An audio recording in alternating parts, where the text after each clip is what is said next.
Hi friends, welcome to నేర్పర్ YouTube channel. So ఈరోజు మనం 33/2016 రోజు జరిగిన ఎన్టీపీసీ ఎగ్జామ్ యొక్క maths paper CBT1 maths paper previous papers explain చేయడం జరుగుతుంది. ఓకే, సో ఇందులో first question, find the factors of x² minus x minus 132 అంటుంది. Okay, so x² minus x minus 132 యొక్క ఫ్యాక్టర్స్ అంటుంది. ఓకే, సో ఈ టైప్లో question వచ్చేటప్పుడు మనం సింపుల్గా మొత్తం సాల్వ్ చేయకుండా సో ఎక్స్ ప్లేస్లో 1 పెడదాం. అంటే క్వశ్చన్లు ఇచ్చిన ప్లేస్లో ఎక్స్ ప్లేస్లో 1 పెడుతున్నా. ఎక్స్ ప్లేస్లో 1 ఎక్కడ అంటే క్వశ్చన్లో అన్నట్టు. ఓకే, క్వశ్చన్ ఇచ్చిన చోట ఎక్స్ ప్లేస్లో 1 పెడదాం. 0 కూడా పెట్టొచ్చు, అది మన ఇష్టం. x=1 అనే అనుకోవాల్సిన అవసరం లేదు. x=0 పెట్టి చూద్దాం ఫస్ట్. ఓకే, x=0 ఇంకా ఈజీగా ఉంటుంది కదా, చూడండి. సో x=0 పెడితే ఆన్సర్ ఎంత వస్తుంది? -132నా, అంతే కదా. ఇక్కడ 0, ఇక్కడ 0 వస్తుంది. 0 ఇంటూ 0 మైనస్ 0 0 అవుతుంది.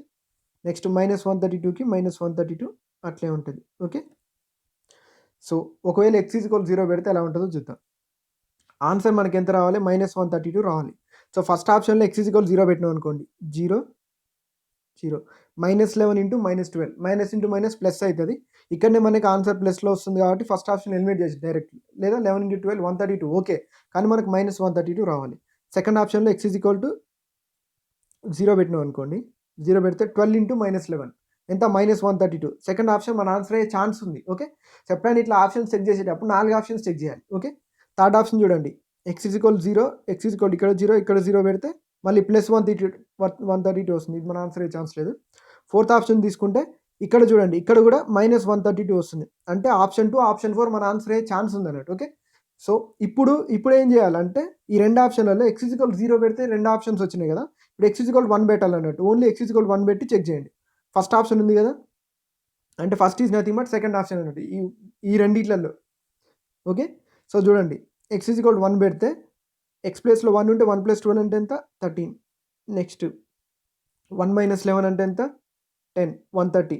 అంటే మనకు డైరెక్ట్ సెకండ్ ఆప్షన్ ఆన్సర్ కాదని తెలుస్తుంది. ఫోర్త్ ఆప్షన్ మనం ఆన్సర్ క్లిక్ చేయొచ్చు అన్నట్టు, అట్లా అన్నట్టు. ఓకే, సో ఈ విధంగా 2 ఆప్షన్స్ సేమ్ వచ్చినాయి అనుకోండి, అంటే మనం ఒక ఎక్స్కి ఒక వాల్యూ అజ్యూమ్ చేసుకున్నప్పుడు 2 ఆప్షన్స్ సేమ్ వస్తే ఆ 2 ఆప్షన్స్లో ఏదో ఒకటి అయితే మన ఆన్సర్ అవుతుంది. అప్పుడు ఎక్స్ వాల్యూ ఇంకొకటి తీసుకోవాలన్నట్టు, అంతే. ఓకే, ఇంకొకటి తీసుకొని చెక్ చేస్తే మ్యాక్సిమం ఈ టైప్లో వచ్చే క్వశ్చన్స్ 99% సాల్వ్ చేయొచ్చు మనం. అంటే మొత్తం చేయకుండా జస్ట్ ఎక్స్ వాల్యూ మనం ఏదో ఒకటి అనుకోండి. Okay, next question, 1.123 plus 11.23 plus 112.3 is equal to ఎంత అంటుంది. ఓకే, సో వీటన్నిటిని యాడ్ చేస్తే ఆన్సర్ ఎంత వస్తుంది అని అడుగుతున్నాను మళ్ళీ. ఓకే, సో అంటే పాయింట్ తర్వాత వదిలేసి రిమైనింగ్ యాడ్ చేద్దాం. సో రిమైనింగ్ యాడ్ చేస్తే 112 ప్లస్ 11 ఎంత? 12 ప్లస్ 11 ఎంత? 23. ఓకే, సో 123 ప్లస్ 1 ఎంత? 124. అంటే మన ఆన్సర్ 124 కంటే కొంచెం ఎక్కువ ఉంటుంది, అంతేనా. సో ఫస్ట్ ఆప్షన్ అయితే మన ఆన్సర్ కాదు. ఖచ్చితంగా అయితే మన ఆన్సర్ 124కి అయితే ఎక్కువ ఉండాలి. సో 124 కంటే ఎక్కువ ఉండాలి కాబట్టి చూడండి, డెసిమల్స్లో ఎంత ఎక్కువ ఉండాలి? 0.123, 0.23, ఇక్కడ 0.3, అంతే కదా. అంటే కొంచెం ఎక్కువ ఉంటుంది, అంతేగాని 132, 134 అవుతుందా? కాదు. జాగ్రత్తగా గమనించండి, అంతే కదా. ఖచ్చితంగా అయితే 124 కంటే ఎక్కువ ఉంటుంది, కానీ చాలా ఎక్కువ ఉండే ఛాన్స్ లేదు. సింపుల్గా 124.643 మన ఆన్సర్. ఎందుకంటే 124 సంథింగ్ వచ్చింది కదా, 124 సంథింగ్లో 132 రావాలంటే 8 పెరగాలి, 134 రావాలంటే 10 పెరగాలి. ఈ పాయింట్స్లో యాడ్ చేస్తే ఎక్కడన్నా 8 కానీ 10 కానీ పెరుగుతా, మా అంటే 1 ఇంక్రీజ్ అవుతుంది. ఒకవేళ పెరిగితే 125 అట్లా అవుతుంది.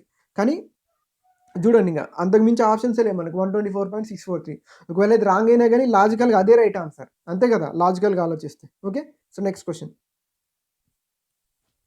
Karan purchased 1 dozen pens for 120 rupees and sold a pack of 3 pens for 35 each. What is his gain అంటుంది. ఓకే, సో డజన్ పెన్నులు అంటే 12 పెన్నులన్నీ 120 రూపాయలకు కొని అందులో 3 పెన్నులను కలిపి 35 రూపాయలకు అమ్మిండు. అంటే మూడింటిని 35కి అమ్మిండు. ఒక్కొక్కటి ఎంత అమ్మిండో తెలియదు కానీ మనకి, అంటే 35/3 వేస్తే తెలుస్తుంది.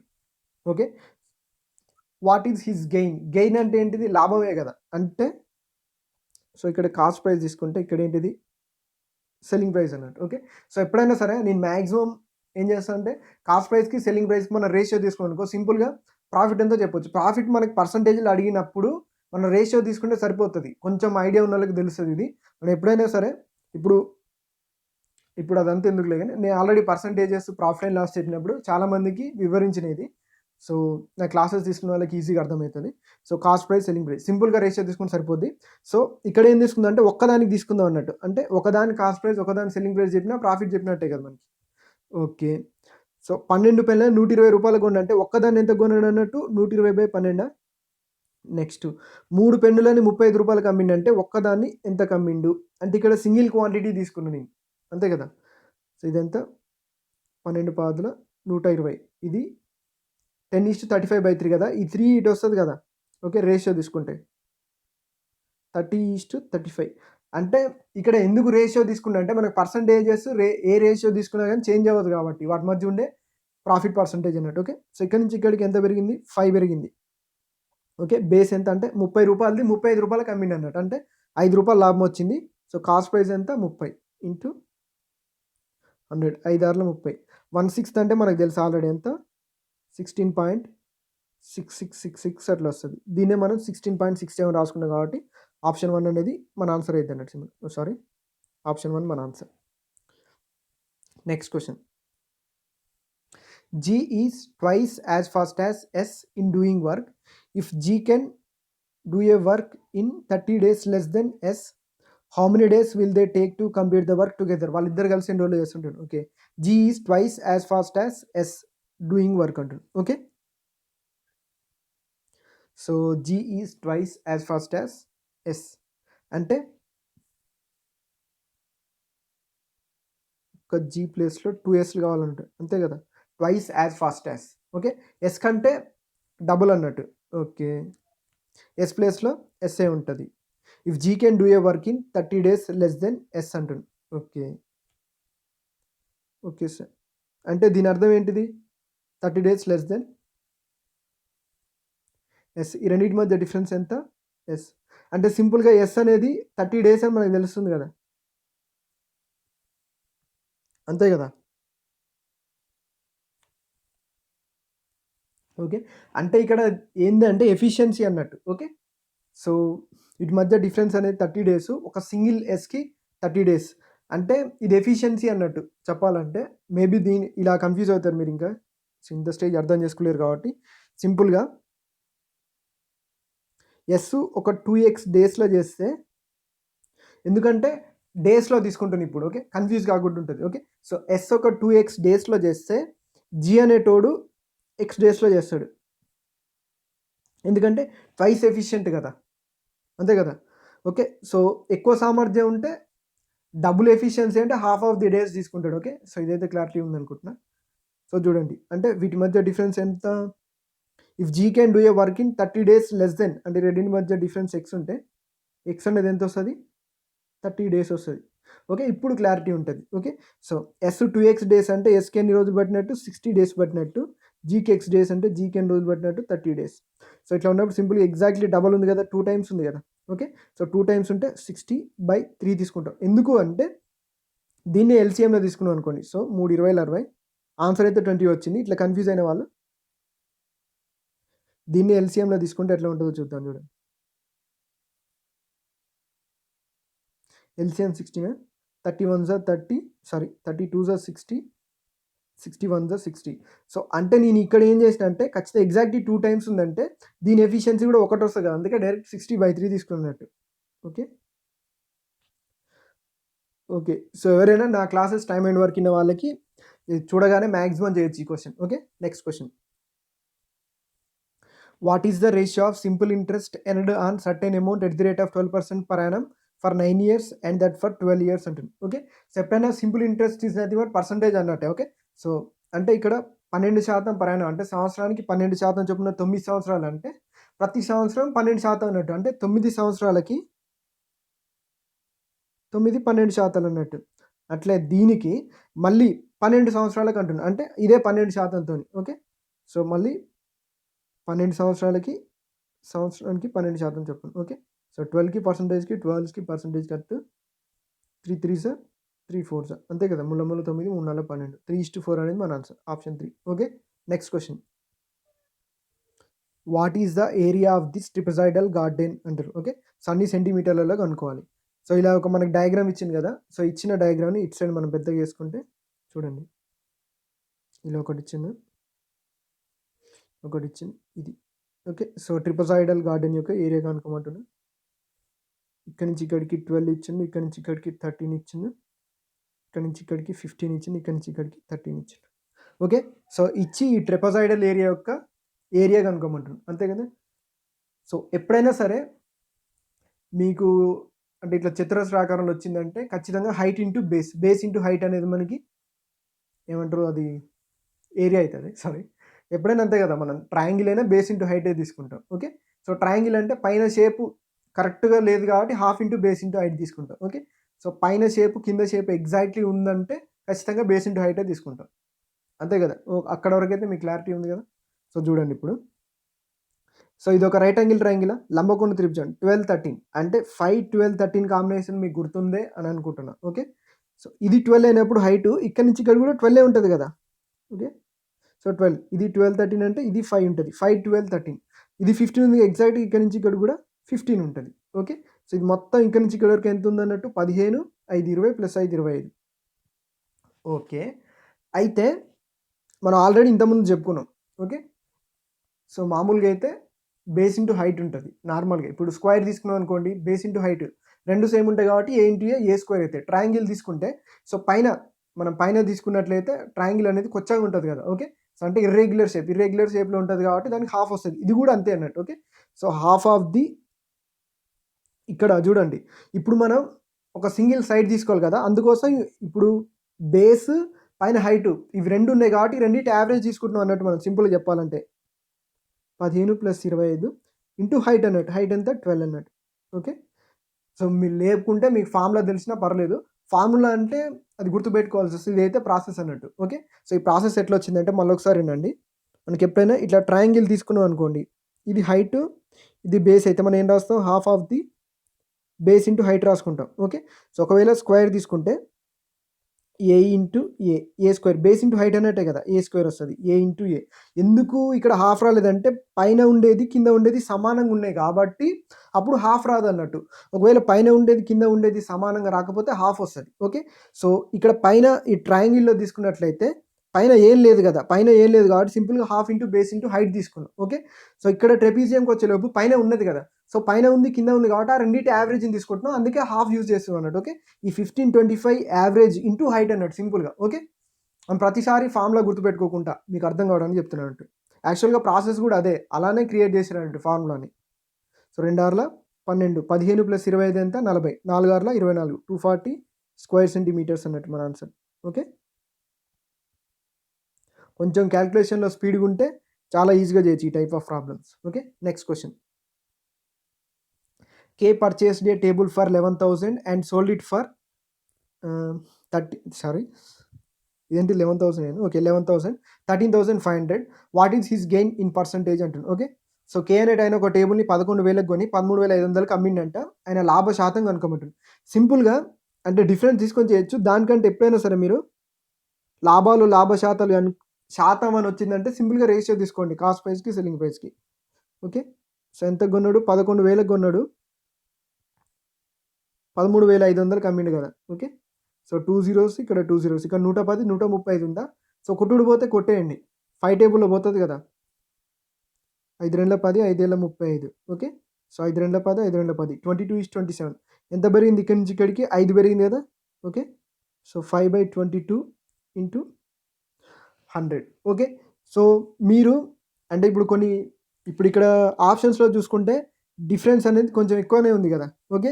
సో ఎక్కువనే ఉంది కాబట్టి దీన్ని మనం సింపుల్గా అంటే దీని ఆన్సర్ ఎట్లా ఉంటుంది, 5/20కి 5/25కి మధ్యలో ఉంటుంది కదా, అంతే కదా. సో 5 5 25, 1/5, 5 4 20, 1/5 అంటే 20%, 1/4 అంటే 25%.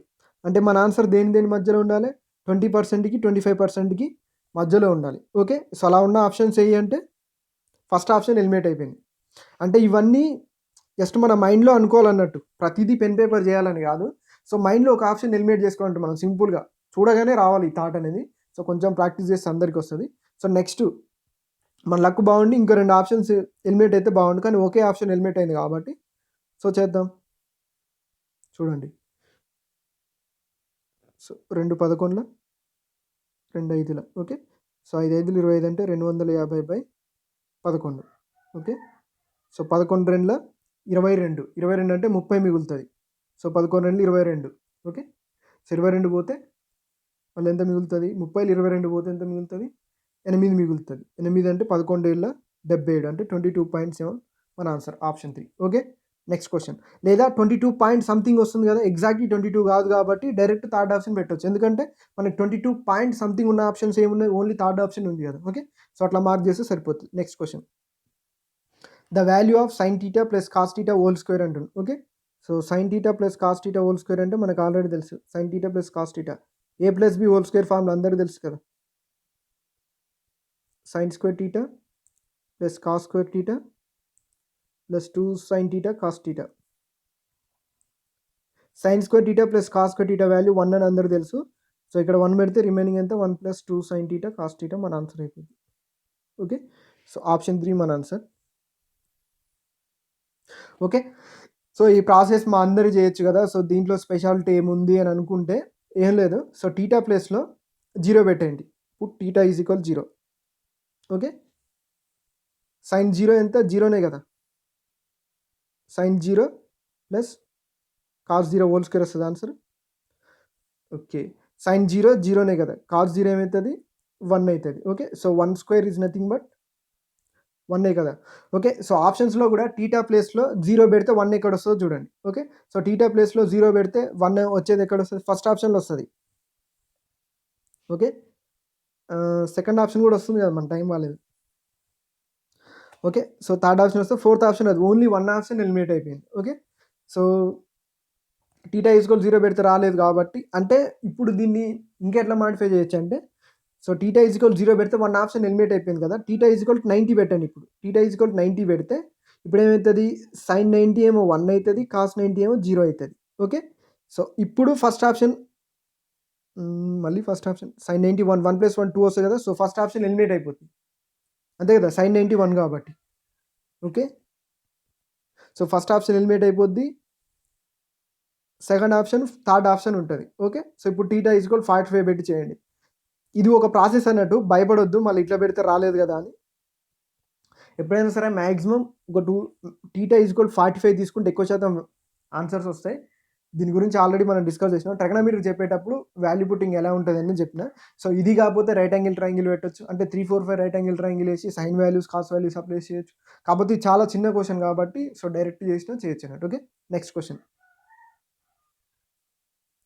Twice the difference between two numbers is equal to their sum. If one number is 15, find the other number అంటున్నా. ఓకే. సో ఒక 2 నెంబర్లు నేను అనుకున్నా, ఒకటి ఎక్స్ ఒకటి వై అనుకుందాం. ట్వైస్ ద డిఫరెన్స్ అంటే ఈ రెండింటి మధ్య డిఫరెన్స్కి డబల్ అన్నట్టు. అంటే రెండింటి మధ్య డిఫరెన్స్ అంటే తేడానే కదా. So double 2 of x - 5 is equal to their some అంటే టోటలే కదా, x + 5 ఇదే అంటుండు. అందులో ఒక నెంబరు 15 అయితే ఇంకొక నెంబర్ కనుక్కోమంటుండు. ఓకే. సో 2 × x ప్లేస్లో 15 తీసుకుందాం. -5 is equal 15 + 5. ఇదేమైతే 15 2 30 - 2y is equal to 15 + 5. 15 ఇటు తీసుకొస్తే ఏమవుతుంది? 30 - 15 15 అవుతుంది. ఇటు వస్తే మైనస్ అవుతుంది కదా. ఓకే. ఇది ఇటు వస్తే -2y + 2y అవుతుంది. +2y + y ఏమవుతుంది? 3y అవుతుంది. 3 5 15. సో y ఎంత? 5 అన్నట్టు. Option 3. Okay. Next question. The sum of 3 consecutive numbers is 126. Find the highest number అంటుంది. ఓకే. సో అంటే జనరల్గా మనం ఏం చేస్తాం, కాన్సిక్యూటివ్ నెంబర్స్ అంటే x + 1 x + 2 అంటే పక్క పక్కన ఉండే 3 నెంబర్ ఉంటుంది కదా. వీటి మొత్తం ఎంత అంటే 126 అంటుంది కదా. ఓకే. సో మొత్తం అంటే యాడ్ చేయాలి కదా. ఎంత? 3x + 3 ఈజ్ ఈక్వల్ టు ఎంత? 126. 3x ఈజ్ ఈక్వల్ టు ఎంత వస్తుంది? 123. x ఈజ్ ఈక్వల్ టు ఎంత వస్తుంది?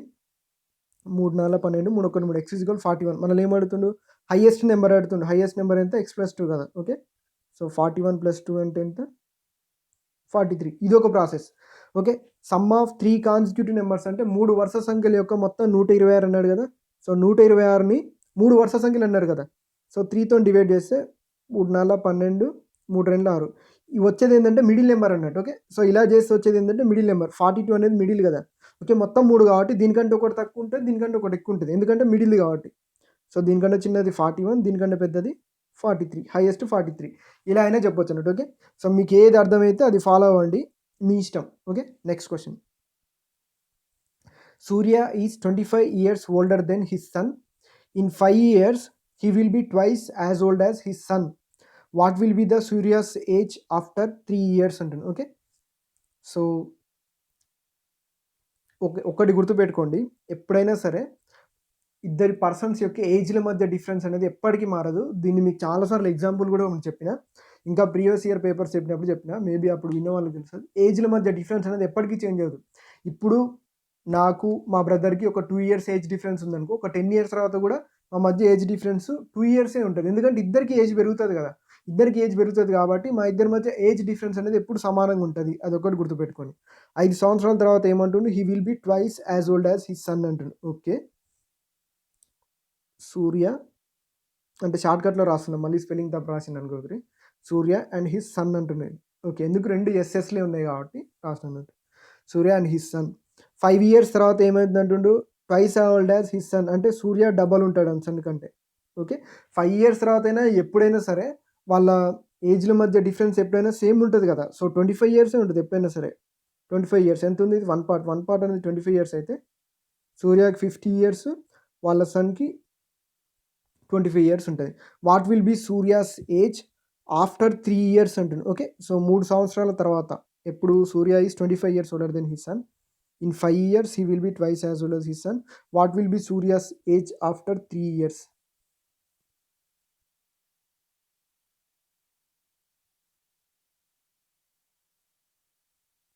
ఓకే, ఇన్ 5 ఇయర్స్ అంటున్నారు. ఓకే ఓకే, సో ఇక్కడ మనం చేసిన మిస్టేక్ ఏంటంటే, ఓకే, సో ఇక్కడ ఏంటంటే ఇది ఆఫ్టర్ 5 ఇయర్స్ అంటుండే కదా. ఓకే, సో ఇది 5 ఇయర్స్ తర్వాత, 5 ఇయర్స్ ముందు మనకి ఎంత కావాలి, మనకి ఇక్కడ ఏమవుతుంది, what will be Surya's age after 3 years. ఇక్కడ నుంచి 3 ఇయర్స్ తర్వాత ఎంత అడుగుతుంది. మనం ఆల్రెడీ ఇక్కడ 5 ఇయర్స్ తర్వాత 2:1 తీసుకున్నాం కదా. సో అందుకోసం ఇక్కడ ఎంత వస్తుంది, ఇది 45 ఉండాలి. 5 ఇయర్స్ కంటే ముందు ఇది ఎంత ఉండాలి, 20 ఉండాలి. కానీ ఇక్కడ నుంచి 3 ఇయర్స్ కడుతుంది. ఓకే, సో 45 నుంచి 3 ఇయర్స్ తర్వాత ఏమవుతుంది, 48 అవుతుంది. ఎవరిది, సూర్యాస్ ఏజ్. ఆప్షన్ 4 అన్నట్టు. Okay, next question. What is the 4th proportional of 3, 8, 12 అంటుంది. ఓకే, సో 3, 8, 12 యొక్క 4th ప్రపోర్షనల్ అంటుంది. ఓకే, సో మనకు మామూలుగా తెలుసు A:B is proportional to C:D అయితే, సో 4th ప్రపోర్షనల్ అంటే దీని అర్థం ఏంటిది అన్నట్టు, A/B ఈజ్ C/D అయితే డీని కనుక్కోమంటారు మనకి. ఓకే, సో డీని కనుక్కోమంటే డీని తీసుకొస్తే ఏమవుతుంది, B ఈజ్ B ఇంటూ అవుతుంది, A/A అవుతుంది, BC/A. ఓకే, సో B ఎంత 8, C ఎంత 12, A ఎంత 3, 3 4 12, 8 4 32. ఓకే, సో ఇది ఓల్డ్ ప్రాసెస్ అన్నట్టు. ఓకే, సో ఇప్పుడు నేను చెప్పింది ఏంటంటే ఓల్డ్ ప్రాసెస్ అంటే ఎవరు చేస్తే ఇలానే చేస్తారు. సో దీన్ని ఇంకొంచెం సింపుల్గా చెప్పాలంటే, so A to C proportion ఉంటుంది, ఇక్కడ B to D ఉంటుంది అన్నట్టు. ఓకే, సో ఇక్కడ నుంచి ఇక్కడికి 4 టైమ్స్ ఉంది కదా, 8 4 30 3 4 12, ఇక్కడ నుంచి ఇక్కడ కూడా 4 టైమ్స్ ఉంటుంది అన్నట్టు, 8 4 32. లేదు ఇలా కన్ఫ్యూజ్ అవుతున్నారు అంటే A/B అంటే 3/8 is equal to C/D. C ఎంత 12, D తెలియదు, ఈ D ప్లేస్ తెలియదు. సో ఇక్కడ నుంచి ఇక్కడికి 4 టైమ్స్ ఉంది కదా. ఓకే, సో ఇక్కడ నుంచి ఇక్కడ కూడా 4 టైమ్స్ ఉంటుంది అన్నట్టు, 3 4 12, 8 4 32. D వాల్యూ సింపుల్గా 32. ఓకే, సో మీరు ఎలా నేర్చుకునే లేదు, కాకపోతే ఇలా నేర్చుకున్నారు అనుకో డైరెక్ట్ మన క్వశ్చన్లో చెప్పొచ్చు అన్నట్టు. ఇక్కడ నుంచి ఇక్కడికి 3 4 12 4 టైమ్స్ ఉందంటే ఇక్కడ నుంచి ఇక్కడికి 8 4 32 32 అనేది డైరెక్ట్ మనం సిస్టంలో చూసి మార్క్ చేయొచ్చు అన్నట్టు, పెన్ పేపర్ వాడకుండా. Okay, next question. If sin θ is equal to 1/√2, ఇది 1/√2 అన్నట్టు, then tan θ plus cos θ is equal to అంటుంది. ఓకే, సో ట్రైగనోమెట్రీ తెలిసిన వాళ్ళకి ఈజీ చెప్పొచ్చు. sin θ is equal to 1/√2, then θ is equal 45 degrees అన్నట్టే కదా. సో θ ఈజ్ ఈక్వల్ 45 degrees అంటే tan 45 మనకి ఏం కనుక్కోమంటే tan θ ప్లస్ cos θ కదా. tan θ ప్లస్ cos θ అన్నప్పుడు tan 45 ఏమవుతుంది, 1 ప్లస్ cos 45 అంటే సేమ్ 1/√2. సో 1 ప్లస్ 1/√2 అంటే దీని అర్థం ఏముంటుంది, సో √2 ఇంటూ 1 √2, మళ్ళీ +1కి +1/√2, √2 + 1/√2 ఆర్ 1 + √2/√2. ఆప్షన్ 4 ఉంది కదా, అది మన ఆన్సర్ అవుతుంది అన్నట్టు. Okay, next question. The mean and median of 7, 5, 5, 2, 7, 6, 5, 3, 7, 6 అంటుంది. ఓకే, చూద్దాం.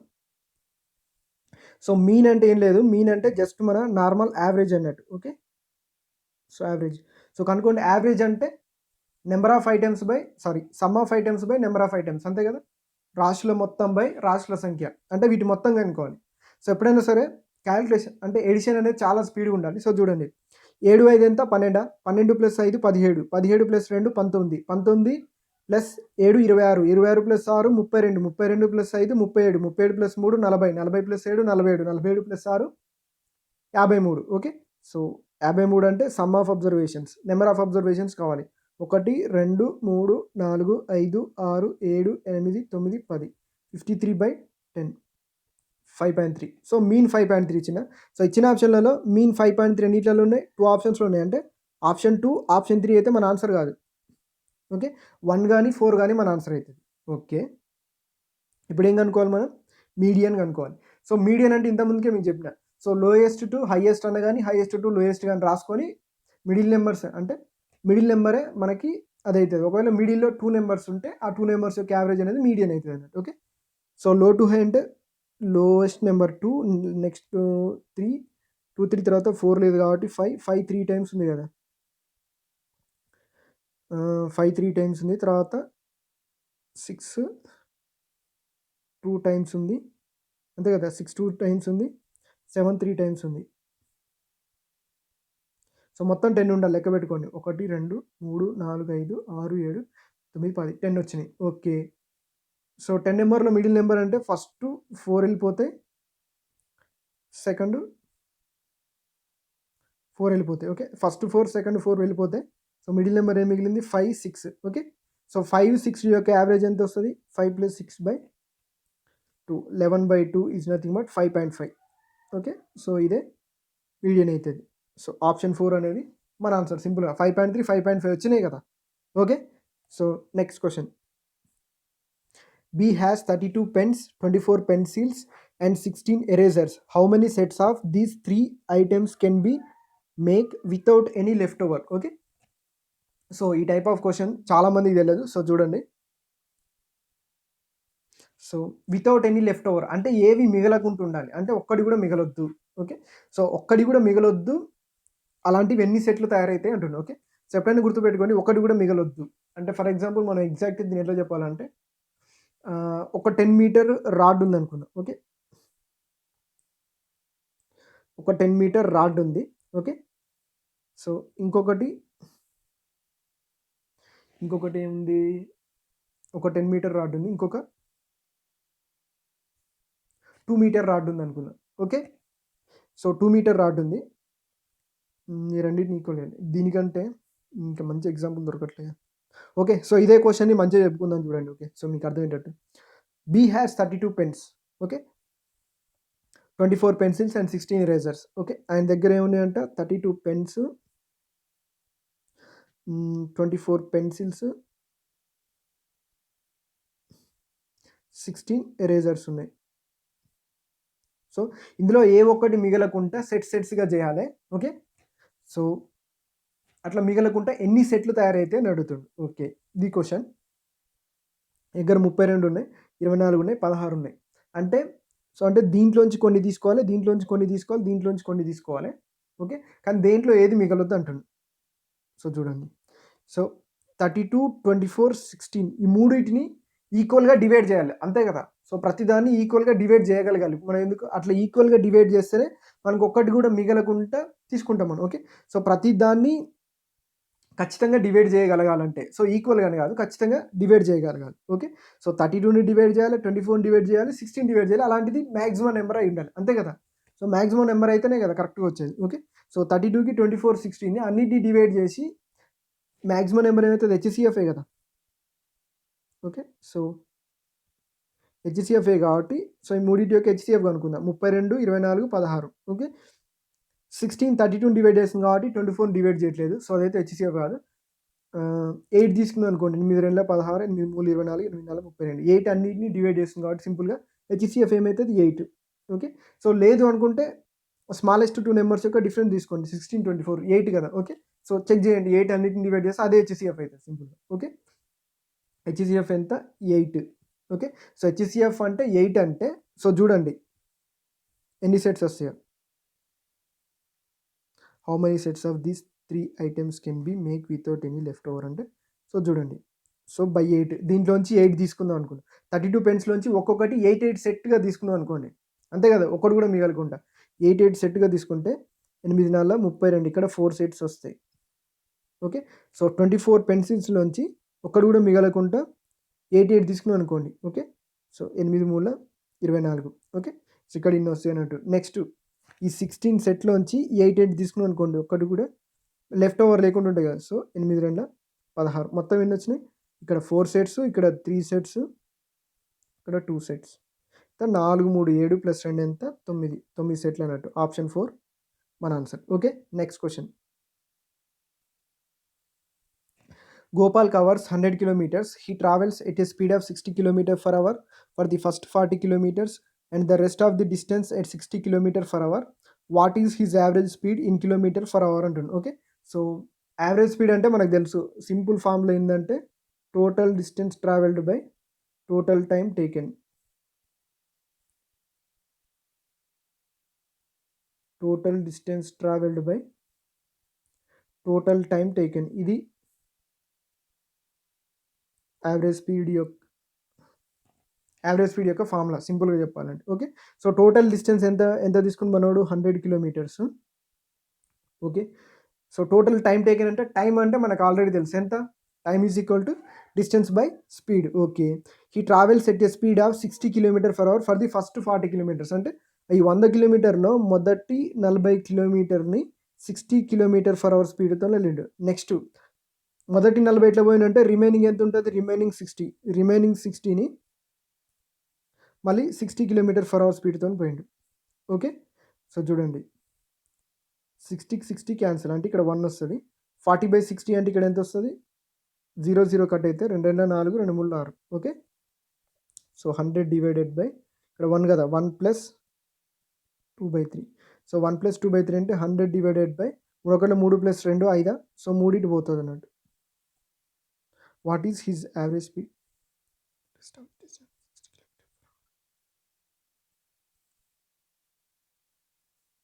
కరెక్టే కదా? So correct. What is his average speed in kilometre per hour? Total distance. Okay.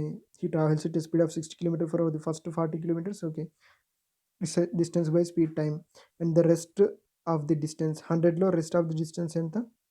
40నే కదా, సారీ 60నే కదా. 60 at 60 kilometre per hour. What is his average speed in kilometre per hour? Okay. So మనం చేసిన process అయితే రైటే. 3 1 3 plus 2 5 ఇది కూడా రైటే. 60 కిలోమీటర్ ఫర్ అవర్ ఆన్సర్ వస్తుంది. ఓకే. సో ఏమన్నా మిస్టేక్ ఉంటే కింద కామెంట్ చేయండి. నాకు తెలిసి మ్యాక్సిమం నేను కరెక్ట్ ప్రాసెస్ చేసిన అనుకుంటున్నా. మేబీ క్వశ్చన్లో ఏమైనా రాంగ్ ఇచ్చింది నేను. ఫస్ట్ 40 కిలోమీటర్ని 60 కిలోమీటర్ ఫర్ అవర్ 40/60 అంతే కదా. టైం అంటే అంతే కదా, డిస్టెన్స్ బై స్పీడ్. నెక్స్ట్ ఇంకేముంటే రెస్ట్ ఆఫ్ ది డిస్టెన్స్ అంటే 60నే ఉంటుంది కదా. మేబీ ఇది రివర్స్లో ఇవ్వాలేమో. 40ని 40 కిలోమీటర్ ఫర్ అవర్స్, 60ని 60 కిలోమీటర్ ఫర్ అవర్ అయితే వస్తుంది, కానీ అలా కూడా ఆన్సర్ లేదు ఇందులో. ఓకే. సో ఒకసారి అయితే చూడండి మీరు. Next question. A farmer purchased a piece of land for 18 lakh and spent 3 lakh for registration and fencing etc. He sold it for 24.57 lakh. Find his profit in percentage అంటుంది. Okay. So 18 లక్షలకి కొని 3 లక్షలు ఖర్చు పెట్టినట్టు రిజిస్ట్రేషన్కి, ఫెన్సింగ్కి. Okay. So cost price ఏమవుతుంది? సింపుల్గా 18 + 3 ఎంత? 21. Selling price ఎంత? 24.57 lakh అన్నట్టు ఇది. ఓకే. సో 24.57 అన్నట్టు డైరెక్ట్ అట్లా కాదు, ఎందుకంటే ఇక్కడ ల్యాక్ అని ఇచ్చిందంటేనే మనం అర్థం చేసుకోవాలి. ఓకే. సో ఇక్కడ నుంచి ఇక్కడికి ఎంత ఇంక్రీజ్ అయింది? Cost price to selling price 3.57 lakh divided by 21 × 100 అంటే ఇది 357/21 అని అనుకోవచ్చు కదా. ఓకే. 21 ఒకట్ల 21. ఇక్కడ ఎంత మిగిలింది? ఇక్కడ 9 5 14 అంతే కదా. సో 21లో 35 అంటే ఎంత మిగిలినట్టు? ఇక్కడ 9, ఇక్కడ 5 14 అంటే ఇంకా 147 ఉంది. సో 147/21 అంటే 21 7s అనే కదా. 21 7s అంటే 17% మన ఆన్సర్. ఆప్షన్ 4. Next question.